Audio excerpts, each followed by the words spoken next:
Mga alipin ni Allah subhanahu wa ta'ala, mga kapatid, mga magulang sa pananampalatayang Islam. Allahu Akbar, Allahu Akbar, Allahu Akbar. La ilaha illallah, Allahu Akbar.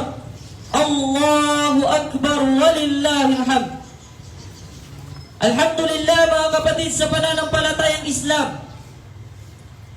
Inabot ng ating mga buhay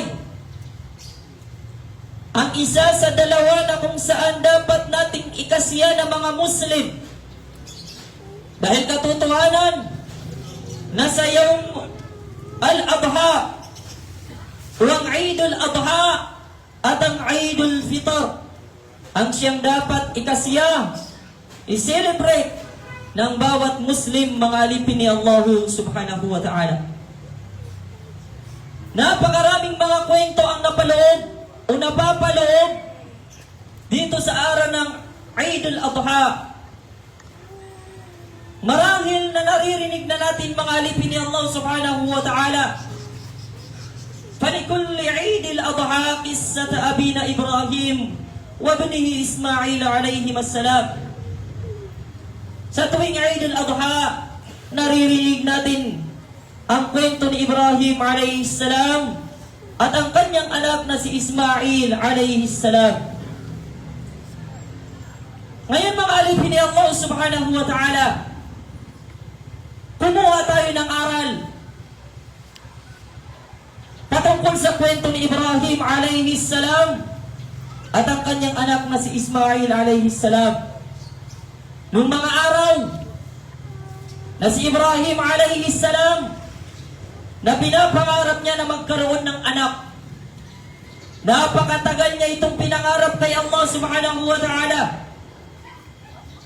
At bigla-biglang biniyayaan siya ni Allah subhanahu wa ta'ala ng kanyang kauna-unahang anak, si Ismail alayhi salam. Ang Allah subhanahu wa ta'ala, mga alipin, kung gaano mo ginugusto ang bagay o ang tao, doon ka susubukin ni Allah subhanahu wa ta'ala. Si Ibrahim alayhi salam, matagal niyang ipinangarap kay Allah subhanahu wa ta'ala na magkaroon ng anak. Binidiyayaan siya ni Allah subhanahu wa ta'ala ng anak si Ismail alayhi salam. Ngunit hindi niya alam na doon din pala siya susubukin ni Allah subhanahu wa ta'ala. Kung hanggang saan ba ang pagmamahal niya, mas mangingibabaw ba ang pagmamahal niya sa kanyang anak o mas mangingibabaw ang pagmamahal niya kay Allah subhanahu wa ta'ala? Nung biyayaan si Ibrahim alayhi salam ng kanyang anak si Ismail alayhi salam, ikinuwento ng Allah subhanahu wa ta'ala sa Surah As-Saffat, فَلَمَّا بَلَغَ مَعَهُ السَّعْيَ قَالَ يَا بُنَيَّ إِنِّي أَرَى فِي الْمَنَامِ أَنِّي أَذْبَحُكَ فَانظُرْ مَاذَا تَرَى. Nung si Ibrahim alayhi salam na nasa mundo na si Ismail alayhi salam, na hindi pa nagbibinata si Ismail alayhi salam sa mga oras na ito, doon yung bata sa tatay niya. doon kinuwento niya sa kanyang anak, فَلَمَّا بَلَغَ مَعَهُ السَّعْيَ قَالَ يَا بُنَيَّ. Nung nandun na sila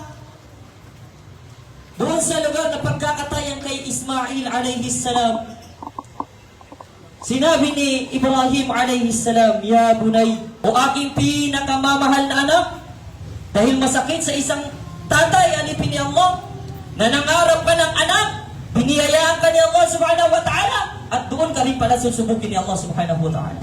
At hindi lang basta-basta pagsubok ito. Darating sa sitwasyon o punto, nakakatayin niya ang kanyang anak. Allahu Akbar. Allahu Akbar. Sabi niya, Qala ya bunay, o aking pinakamamahal na anak, Inni ara fil manam. Patotohanan ika ni Ibrahim alayhi salam, o aking anak, pinakamamahal na anak, Inni ara fil manam. Nakita ko sa aking panaginip. Anni adbahuk. Ng katotohanan na ako ay kakatayin kita, o aking pinakamamahal na anak. Fanzur madha tara. At tignan mo lang, tignan mo kung ano ba sa palagay mo ito. Tignan niyo alipin ni Allah subhanahu wa ta'ala. Ito ang unang mapupulot natin na sa kwento ni Ibrahim alayhi salam at ang kanyang anak na si Ismail. Sa talata na ito, alipin ni Allah subhanahu wa ta'ala, makukuha natin dito ang ahamiyatul hiwal wal rifq fil usra. Ang kahalagahan ng pakikipag-usap mo sa iyong pamilya. Ar-rifq bir-rifq ng malumanay. Sa mga magulang, alipin ni Allah subhanahu wa ta'ala,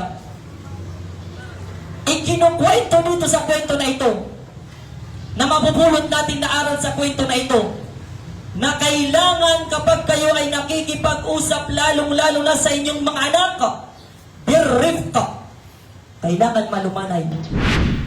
Hindi yung basta-basta nakagawa lang naman siya ng kasalanan. Subhanallah, biya kuno sinta, biya sugat kakilat, biya kabuaya, busi tayawata, budayawata, subhanallah. Lahat na lang na masasabang mga gawain, mga masasabang salita, sasabihin mo sa iyong anak. Hindi. Si Ibrahim alayhisalam kanyang sinabi, "Ya bunay, o aking pinakamamahal na anak, fanzur madha tara." Tignan mo lang kung ano ba sa palagay mo. Ano ba sa palagay mo ito? Tingnan niyo, alipin niyo Allah subhanahu wa ta'ala.